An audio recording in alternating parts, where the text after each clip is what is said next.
All right, what up, YouTube? This is CLC72 bringing you guys two members of Team SP2. Introduce yourself.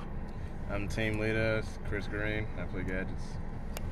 Zuku Omelu here. I play Black Ones. All right, so let everybody know a little bit more. What are you guys basically going for? What do you mean going for? You know, as far as your team, you guys going for dominance, supreme dominancy, or just beating everybody for their shit? First, I need everybody to make it to nationals on our team. Then we're gonna just go to Shonens, just regionals and everything, and play for cars, play for money. Probably some of us get some regional types, something like that. So what about if you got a player who's like lagging severely? Do you help him out or you just let him go? Well, it depends if he wants to be helped out. If he doesn't, he thinks he could do his own thing, he can get off the team. Hey, nothing wrong with that. What do you think?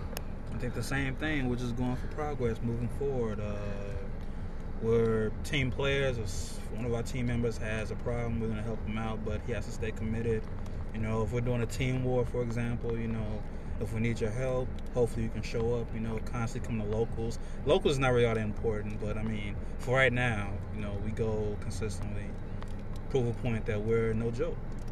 Now, speaking of locals, do you think, like, as far as local tournaments, that actually competing in those and top 5 is a good thing, or just like competing just to see where you're at?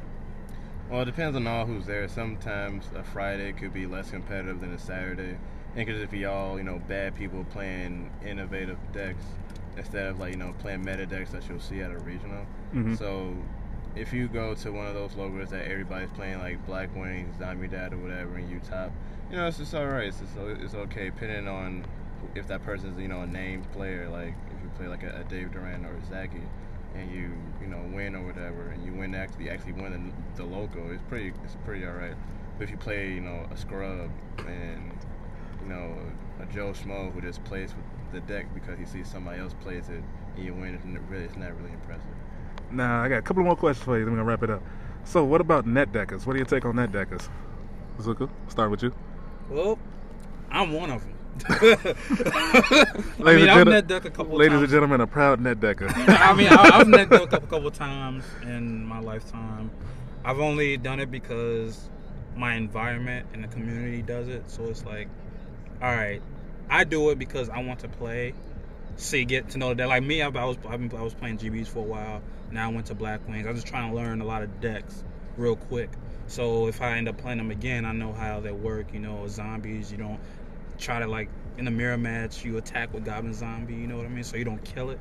Mm-hmm. Or Mystic Tomato, so they don't tribute. If they tribute the Mystic Tomato for a Caius, then they lose a little bit of field presence because they wanted it to be destroyed or something. Slows them down, I play Black Wings now, it's all right. But, net decking is good for the bad. If you just net deck and just take someone else's deck, then you better win with it. If you don't, then you're pretty bad. Chris? Well, I remember I used to net deck when I first started Yugi, when to come out, 02 or something. Then, people would give you advice about using certain cards in a certain deck, so it's not all that bad. But if you just take, their entire deck, and I really hate that. I forget, some guy played as a dad deck. It was like a D-draw version. The only traps he had were Threat and Roar and Reckless Greed. And then that next Sunday, I saw someone literally play that exact deck. Didn't even win the show, and he got second. He just plays the deck like it's his own. I was like, wow, you freaking net decker. So I really hate that. That's why I love beating the meta decks, especially people who actually play the deck that won the shonen. That really pisses me off. So when you couch their shit, you only offer handshakes. Just like, okay, unless you play like something that's out of the norm or whatever. Like if I play a mirror match with gadgets or a counter fairy deck, supposedly, I'll give you a handshake once I beat you. But if you play like meta and it's something I know you didn't make, it's like you don't get respect at all. You just take this loss and go about your day. Well, so what do you guys think about my playing style? Well, Charles, the guy who's holding this camera, is bad. So, just kidding. He's all right. He likes to. For some reason, I don't know how he was drawing all those cards. He just kept drawing into Reckless Greed for some reason. Well, when you run 3, what you expect? I mean, a deck of 40, you have a 33% chance of drawing at least one. But a deck of 40. But he's all right. He's not bad, like I just said. I'm just playing. He's good. What about you, Zuko? We just had an intense matchup about half an hour ago. That we didn't get a chance to record. Yeah, we didn't record. I ended up winning in 3 games, but it was pretty tough. He playing random jank, keeps summoning gadgets for advantage, and then pot of avarice once I get rid of the entire engine. It's pretty annoying. But I mean, he's pretty good. He's a very conservative player. I mean, back in the day, I remember he used to be even better when he had this dark deck when Dark Arm first came out. The entire deck got The stolen. entire deck got stolen, but it was a very amazing deck. You know, D-Mock, hey, it was a good. I mean, it is banned, but it was a great deck. He was beating the puss out of people at our locals. Most of us were trash back then, but I mean, it really doesn't matter. You know, I like his play style. He's pretty good, and I'm sure he's going far in the future. All right, last question, guys, and then we out of here.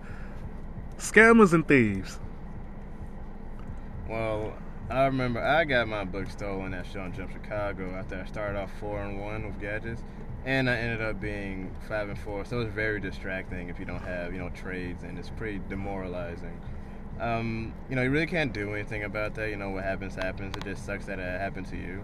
So when they give you the instructions to make sure your stuff is secure, and 2 seconds later gets taken, it's pretty bad. So scammers and thieves, no go. For the loss, really. It really FTL. hurts. FTL. Zuko? Yeah, scammers and thieves there. I've had my fair share of my stuff getting stolen recently. I got one of my Doom cows stolen at a local. So, I had all my cards out.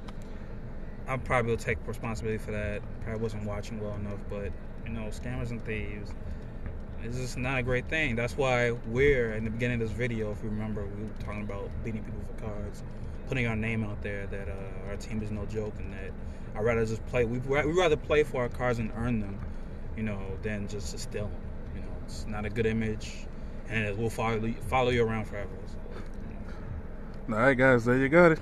It's my interview with Team SP2. Well, parts of them, so catch you later. Deuces.